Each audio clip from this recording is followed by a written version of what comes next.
네, 오늘 본문에 나오는 이 야곱이라는 사람, 사실 저는 개인적으로 이제 성경에 나오는 여러 이제 인물들, 특히 이제 보통의 사람들이 굉장히 특별하고 훌륭하다고 생각하는 여러 인물들을 바라보면서 생각보다는 그렇게 훌륭한 사람은 아닐 수도 있겠다. 생각보다는 그렇게 대단한 사람은 아닐 수도 있겠다. 생각보다 지금을 살아가는, 오늘을 살아가는 우리들과 크게 다르지 않은 사람들일 수도 있겠다라는 생각을 종종 하는데요. 오늘 그 중에 한 명, 야곱이라는 사람에 대해서 함께 나누려고 합니다. 야곱은 지금 이제 집을 떠나서 굉장히 먼 걸음을 걸어가고 있습니다. 이 브엘세바라는 곳에서 이 하란이라는 곳까지 길을 나서서 걷고 있습니다. 주일날 김만태 목사님께서 잠깐 소개해 주셨는데요. 브엘세바에서 하란까지는 약 800km 정도 된다고들 이야기하고요. 일부 학자들에 따라서는 1000km 정도 된다라고 이야기하는 학자들도 있습니다. 물론 직선 거리를 이야기하는 거고요. 실제로 이동하는 거리는 아마 훨씬 더 멀었을 것이다 이야기하고 있습니다. 굉장히 먼 거리임에도 불구하고 이 야곱이 이 먼 거리를 이동하는 이유가 있습니다. 첫째는 형 에서의 위협을 피하기 위함입니다. 아버지 이삭 그리고 형인 에서를 속이고 다들 아마 아실 것 같은데요. 장자의 축복을 가로챈 자기를 죽이려는 형을 피해서 서둘러 브엘세바를 떠났습니다.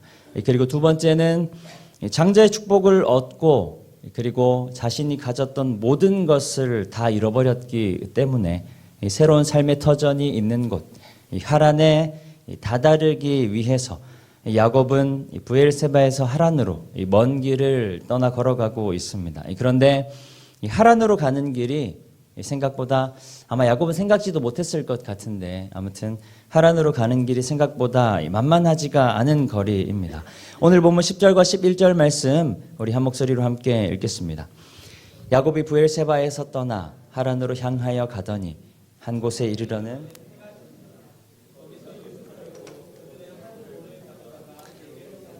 거기 누워 자더니 오늘 본문은 이 야곱의 상황을 굉장히 극적으로 묘사하고 있습니다. 브엘세바를 떠나 하란으로 향해 가던 야곱이 한 곳에 이르렀을 때 해가 졌다라고 이야기하고 있습니다. 그리고 거기서 유숙하려고 잠을 자려고 야곱이 준비를 합니다. 좀 뒤에 나오는 내용인데요. 19절에 보면은 이곳의 이름을 루스, 이곳의 지명을 루스라고 소개하고 있습니다. 이 본문에서는 마치 브엘세바를 떠난 첫 번째 날에 루스에서 야곱이 묵은 것처럼 기록하고 있는데요. 사실 그게 불가능한 일입니다. 왜냐하면 브엘세바에서 루스까지의 거리가 직선 거리로 약 100km 정도 된다고 합니다. 그러니까 실제 이동 거리는 150km 정도 내외 혹은 그 이상이라는 이야기인데요. 그러니까 지금 야곱이 브엘세바를 떠난 지가 며칠이 되었는지도 정확하게는 알 수 없는 야곱이 길을 나선 어느 날 몇 날에 걸려서 브엘세바에서 루스까지 걸어왔는지는 모르지만 허겁지겁 도망쳐 나와서 걷다가 지쳐서 멈춘 곳이 바로 루스라는 곳이라는 이야기입니다. 이런 말이 있더라고요. 우리가 걷다 보면 처음에는 앞을 보고 걷기 마련이지만 시간이 지날수록 점점 뒤를 돌아보게 된다. 이런 말이 있더라고요. 지금으로부터 한 20년 정도 전의 이야기인데요. 한 번쯤 해보신 분들도 계실지 모르겠지만 이 무전여행이 유행할 때가 있었습니다. 제가 대학교에 막 이제 들어갔을 때 이제 고등학교의 억압을 이제 뚫어내고 이제 대학교 1학년이 되었을 때 저도 이제 친구들과 함께 무전여행을 한번 떠나봐야 되겠다. 그래가지고 한 사람당 10,000원씩 모아서 4명이서 이제 무전여행을 떠난 적이 있었습니다.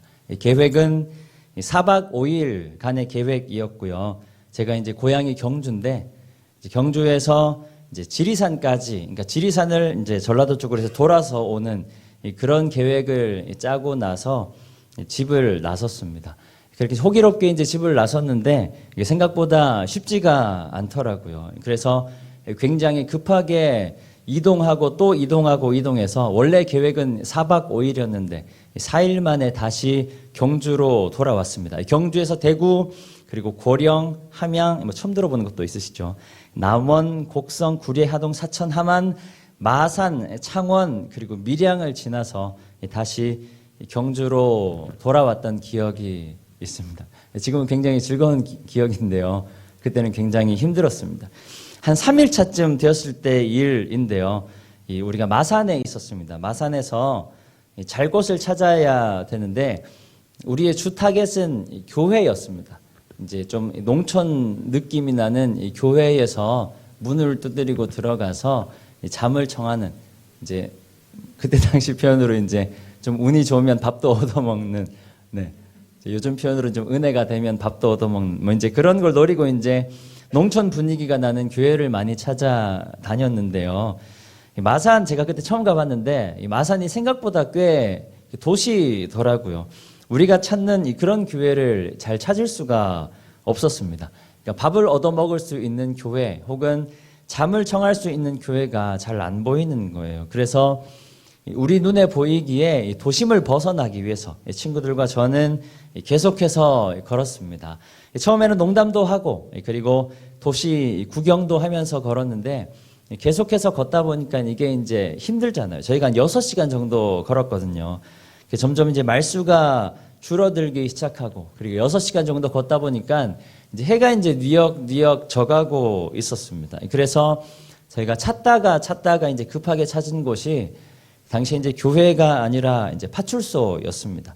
한 7시, 8시쯤 됐던 것 같은데 파출소에 들어가서 이제 경찰 아저씨들이 안 된다고 하는데 이제 거기서 이제 그냥 버텼던 기억이 있습니다. 대학생 4명이 가서 이제 호기롭게 이제 여행을 떠났다가 이제 파출소에서 이제 지성이님을 포기하고 그곳에서 이제 취객들과 함께 잠을 잤던 기억이 있는데요. 나름대로는 뭔가 자포자기하는 그런 마음으로 경찰서에 들어가서 버텼던 것 같습니다. 그런데 사람이 걸어가는 걸음을 생각해 보면 대개가 그렇습니다. 처음에는 무언가 호기로운 목적을 가지고 호기로운 목표를 가지고 열심히 걸어가기 시작합니다. 목표한 바가 있기 때문에 처음의 걸음은 그렇게 힘들지 않습니다. 굉장히 의미지향적인 걸음을 시작하는 겁니다. 그런데 목표를 향해 나아가는 길이 멀고 험할수록, 그리고 그 길이 지체될수록, 그리고 더 멀게 느껴질수록 목표를 바라보기보다 조금씩 뒤를 돌아보게 된다라는 이야기입니다. 아마 야곱도 그랬을 것입니다. 처음에는 하란이라는 땅을 바라보면서 자신의 삶을 새롭게 시작할 수 있는 것을 바라보면서 걸음을 시작했지만 가는 길이 고되고 힘들수록 돌아온 집이 생각났을 것이다. 이 부엘세바에 자기가 놓고 온 것이 생각났을 것이다 라는 것입니다. 그러면 야곱이 놓고 온 것이 무엇인가 우리가 또 한번 생각해 봐야 되는데요. 이런 생각을 한번 해봤어요. 야곱의 집안, 우리가 창세기를 이제 네 족장의 이야기라고 보통 이야기하죠. 아브라함과 이삭과 야곱, 요셉으로 이어지는 이 족장의 이야기라고 표현을 하는데요. 다들 아시는 것처럼 야곱의 할아버지가 아브라함입니다. 아브라함은 갈대아 지방의 우르를 떠나 가나안에 정착해서 굉장히 막대한 부를 축적한 사람 중에 한 명입니다. 다들 인정하시겠죠. 당시를 족장시대라 하는데요. 가족 중심의 사회입니다. 아브라함의 가족이 얼마나 대단한 가족이었냐면 창세기 14장에 보면요. 왕들의 전쟁이 나오는데 제가 간략하게 말씀드릴게요. 4왕과 5왕의 전쟁이 나와요. 그런데 4왕이 5왕을 이기게 됩니다. 그리고 4왕이 5왕의 모든 것을 가져가고, 그리고 5왕의 지역에 살고 있던 이 아브라함의 조카 롯도 잡아가게 돼요. 그때 아브라함이 롯을 구하기 위해서 누구를 대동하느냐 하면 이 집에서 길리고 훈련된 자 300여 명을 데리고 가서 4왕을 쳐부수고 롯도 구하고, 그리고 빼앗긴 것을 다시 찾아왔다 기록하고 있습니다. 당시에 가나안 땅에서 아브라함이라는 족장, 그리고 그의 가족들이 얼마나 대단한 가문인가, 얼마나 대단한 집안인가를 짐작해 볼 수 있는 대목입니다. 이 아브라함의 모든 것을 이어받은 사람이 바로 이삭이고요. 그리고 이삭의 모든 것은 아니지만 그럼에도 막대한 부와 권력을 이어받을 수 있었던 사람이 바로 야곱입니다. 그런데 나중에 야곱이 바로 앞에서 이렇게 고백하죠. 자기는 굉장히 험난한 삶을 살았다. 그런데 원래 야곱은 이렇게 험난한 인생을 살 필요가 없는 사람입니다. 원래 야곱은 굉장히 평탄한 인생을 살 수 있는 사람입니다.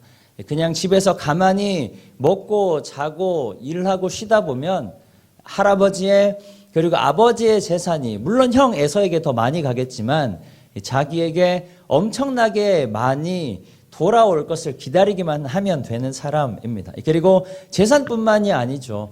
아브라함의 가족이 그 일대에서 굉장히 유력한 집안이었다라는 걸 생각해 보면 야곱 또한 그냥 자기 집에서 가만히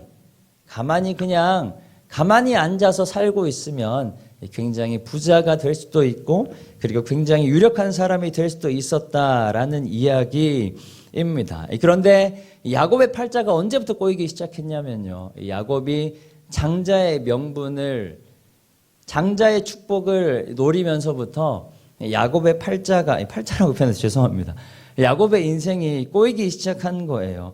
그래서 지금 야곱이 있는 곳이 어디냐면 광야 항복판입니다.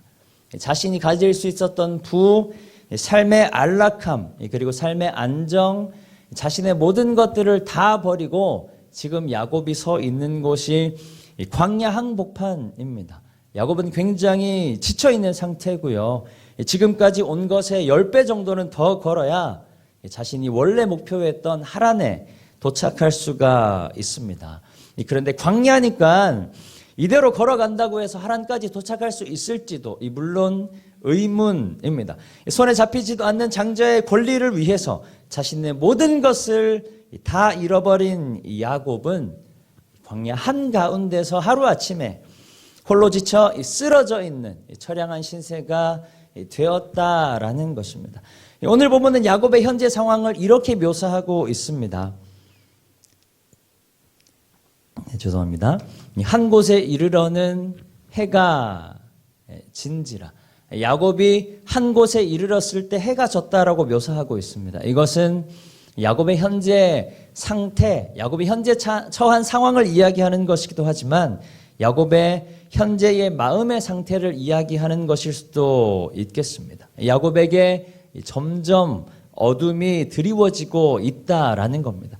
어디론가 나아가야 하는데 어디로 나아가야 할지 방향을 찾기도 어렵고 그리고 황량한 광야에서 자신을 보호해야 될 것만 같은데 누가 자기를 해야 할지 가늠할 수가 없습니다. 일단 저지르고 떠나왔는데 그 걸음이 생각보다 굉장히 힘들고 어렵습니다. 일단 저지르고 새로운 삶을 찾아서 떠나면 될 줄만 알았는데 그 걸음이 생각보다 굉장히 고되고 답답하고 막막합니다. 그래서 야곱의 마음에도 굉장한 어둠이 짙어지고 있습니다. 몸도 마음도 지쳐있는 야곱은 그곳에서 하나님을 경험하게 되는데요. 오늘 본문 13절에서 15절까지 말씀 우리 한 목소리로 함께 읽겠습니다. 또 본즉 여호와께서 그 위에 서서 이르시되 나는 여호와니 너의 조부 아브라함의 하나님이요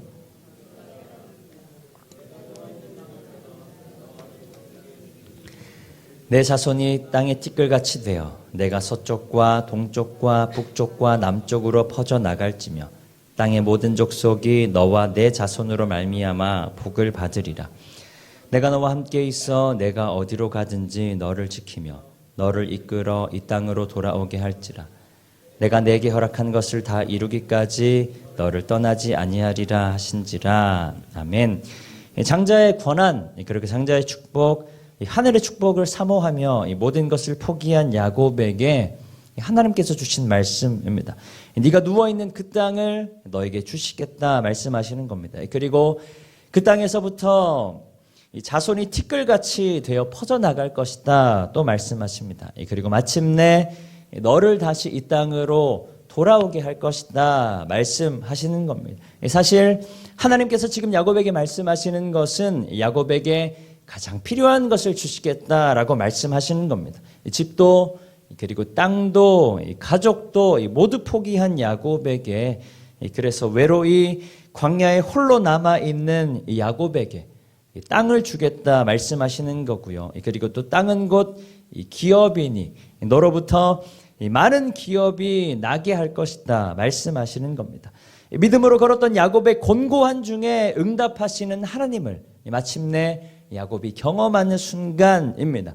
장자의 축복을 얻기 위해 모든 것을 포기했던 야곱에게 하나님의 역사를 마침내 드러내시는 순간이기도 합니다. 비록 지금은 고통 중에 있을지라도 역시 하나님께서 나와 함께 하시는구나, 하나님께서 나에게 응답하시는구나, 하나님께서 나에게 마침내 보응하시는구나. 지금은 비록 힘겹고 어려운 걸음 가운데 있을지라도 내가 믿음으로 선택한 이 걸음 위에 하나님께서 역사하시는구나, 야곱도 아마 생각했을 것입니다. 그러한 믿음으로 곤고한 중에 응답하시는 야곱과 같이 우리의 곤고한 인생 가운데 역사하시는 하나님을 경험하는 모든 성도님들 되시기를 축복합니다. 그런데 오늘 진짜 제가 나누고 싶은 이야기, 진짜 중요한 것은 그 다음에 나오는데요. 오늘 보면 18절과 19절 말씀 우리 한 목소리로 함께 읽겠습니다. 야곱이 아침에 일찍이 일어나 베개로 삼았던 돌을 가져다가 기둥으로 세우고 베델이라 하였더라. 이 성의 옛 이름은 루스더라. 아멘. 제가 오늘 말씀을 찬찬히 보면서 이 베델 다들 익히 들어서 알고 계시고 굉장히 익숙한 이야기인데요. 오늘 말씀을 찬찬히 살펴보면서 한 가지 좀 이상하다는 생각이 들었어요. 뭐냐면 다시 야곱의 이야기를 좀 할 텐데 우리가 야곱이 어떤 사람인가를 한번 잘 생각해 보시면요. 사실 야곱이라는 사람이 원래 그렇게 마음에 여유가 있거나 너그러운 사람이 아닙니다. 예전에 제가 고등부 할 때 이제 야곱에 대한 설교를 한번 한 적이 있었는데요. 예배를 마치고 나서 고등부 학생들이 저한테 와서 이렇게 이야기하더라고요. 전사님, 야곱 그냥 사기꾼인데요 라고 이야기하더라고요. 야곱은 이름 뜻부터 남의 뒤꿈치를 비겁하게 혹은 비열하게 붙잡는 사람이라는 뜻입니다. 태어날 때 형 에서의 뒤꿈치를 붙잡고 나왔다고 해서 이름을 야곱이라고 지어줬죠. 날 때부터 야곱은 무언가를 굉장히 집착적으로 움켜쥐는 사람이었습니다. 자신이 갖고자 하는 것은 어떻게 해서든 가져야만 하는 사람입니다. 형 에서에게도 그랬고요. 그리고 앞으로 나올 이야기이지만 삼촌 라반의 집에서도 그랬습니다. 야곱의 이름처럼 어떤 방법을 동원해서라도 그것이 비열한 방법이라 할지라도 자기가 얻고자 하는 것은 반드시 얻어야만 하는 사람이 바로 야곱입니다. 그런데 지금 자신에게 절실히 그리고 가장 필요한 땅을 주시겠다 하시는 하나님의 말씀 앞에 야곱이 일어나서 가장 먼저 한 행동이 무엇이냐면요. 단을 쌓고 그리고 기름을 붓습니다. 그리고 그곳의 이름을 벳엘이라고 지어요. 하나님의 집이라는 뜻입니다. 기름을 부었다는 것은 무엇을 의미하냐면 전제를 의미해요. 이 전제는 하나님께 내어드린다는 이야기입니다. 내어드리는 것도 그냥 내어드리는 게 아니라 완전히 내어드릴 때 우리가 전제를 드린다라고 이야기해요. 이 전제 부어서 드리는 제사죠. 이 전제는 하나님께 완전히 온전히 전부 다 내어드린다라는 의미입니다. 그리고 야곱이 하나님께서 주신 그 땅을 이름 짓기를 하나님의 집이라고 이야기한 거예요. 하나님께서 자신에게 주시겠다 한 땅을 하나님 아니요, 이 땅은 여전히 내 것이 아니라 하나님의 것입니다 고백하는 겁니다. 하나님, 이것은 여전히 내 것이 아니라 하나님의 것입니다. 그리고 더 나아가서 하나님, 이 땅뿐만 아니라 지금 내가 살아가고 있는 내 인생까지도 온전히 다 하나님의 것입니다. 야곱은 광야 한복판에서 고백하고 있는 거예요. 그런 의미로 야곱은 그곳에 단을 쌓고 기름을 부어 그곳 이름을 벳엘이라고 칭했습니다. 이때로부터 이 벳엘은 앞으로의 야곱의 인생에 굉장히 중요한 장소가 됩니다. 야곱의 인생의 삶에 크고 작은 문제가 생길 때마다 야곱은 가족들에게 이렇게 말해요. 야, 우리가 베델로 올라가자. 삶의 곤고함이 찾아올 때마다, 삶의 위협과 고통이 찾아올 때마다, 관계적인 문제가 찾아올 때마다, 가치관의 문제가 찾아올 때마다, 신앙적인 문제가 찾아올 때마다 야곱은 가족들에게 이렇게 말합니다. 우리가 베델로 올라가자. 야곱은 이렇게 고백하는 거예요. 내 삶의 주인이 더 이상 내가 아니라 하나님이십니다. 내가 소유하고 누리는 모든 것들이 더 이상 내 것이 아니라 하나님의 것입니다. 그것이 설사 나의 가장 필요한 중에 하나님께서 나에게 주신 것이라 할지라도 그 모든 것이 다 하나님의 것입니다. 나의 인생이, 나의 모든 소유가, 내가 누리고 있는 모든 것들이, 나의 모든 기업이 모두가 다 하나님의 것입니다. 야곱은 고백하고 있는 겁니다. 하나님을 만난 야곱은 여전히 비열하고 사기꾼 같은 사람입니다. 베델에서 하나님을 경험한 야곱은 여전히 비열하고 사기꾼 같은 사람입니다. 인간의 눈으로 보면 자신이 원하는 것을 얻기 위해서 늘 전전긍긍하는 사람에 불과합니다. 여전히 자신의 손에 움켜쥐고 싶은 것들을 얻기 위해서 어떤 짓도 서슴지 않는 사람입니다. 자기가 얻고자 하는 것은 얻어야만 직성이 풀리는 사람입니다. 그런데 하나님 앞에서만큼은 자신의 모든 것을 아낌없이 포기할 줄 아는 사람이라는 거예요. 다른 모든 사람들 앞에서 손가락질 당하고 비난받는 사람이라 할지라도, 사람들의 기준으로 보았을 때 비열하고 사기꾼 같은 사람이라 할지라도, 하나님 앞에 섰을 때의 야곱은 순전하고 하나님 앞에 순전한 마음으로 모든 것을 포기할 준비가 되어 있는 사람이라는 겁니다. 자기 인생의 주권이 실제로 누구에게 있는가를 명확하게 아는 사람이라는 거예요. 인생의 공고함이 찾아올수록 세상을 의지하기보다 하나님께 모든 것을 맡기고 하나님께 포기할 줄 아는 사람이라는 겁니다. 그래서 오늘 야곱의 믿음을 통해 우리가 작은 도전을 받으시기를 소망합니다. 오늘 함께 예배하는 저와 우리 성도님들 가운데 야곱과 같은 믿음이 충만하시기를 축복합니다. 경제적으로나 그리고 관계적으로나 삶의 여러 가지 문제들이 우리를 더 힘들게 할 때마다 우리가 세상을 바라보는 것이 아니라, 우리가 세상의 기준, 세상의 방법들로 그것들을 헤쳐나가는 것이 아니라 우리가 더욱더 하나님 앞에 우리의 것들을 내어드릴 수 있기를 소망합니다. 그리고 세상의 결핍, 세상의 궁핍이 찾아온다고 해서 우리가 세상적인 것들로 우리의 궁핍한 것들을 채우려고 하는 것이 아니라, 우리가 궁핍할수록, 우리에게 결핍이 찾아올수록, 우리가 곤고할수록 우리가 더 하나님께 온전히 내어드림을 통해서 우리의 인생 가운데 역사하시는 하나님을 경험할 수 있기를 축복합니다. 그래서 우리도 이렇게 고백할 수 있기를 바라요. 삶의 공고함이 찾아올 때마다 우리가 베델로 올라가자. 삶의 치열함이 찾아올 때마다 우리가 베델로 올라가자.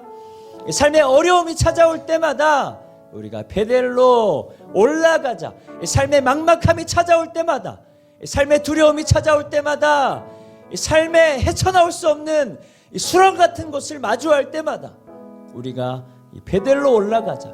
다시 우리 인생의 주인이 내가 아니라 하나님임을 고백하며, 다시 내 삶의 주인이 내가 아니라 하나님임을 고백하며, 다시 이 힘겨운 걸음을 이어가시는 분이 내가 아니라 하나님임을 고백하며, 내 힘든 이 인생을 인도하시는 분이 내가 아니라 하나님임을 고백하며, 이 힘든 걸음을 책임지는 이가 내가 아니라 하나님임을 고백하며, 하나님 앞에 우리의 모든 것들을 온전히 부어드릴 수 있는 우리 모든 성도님들 되시기를 축복합니다.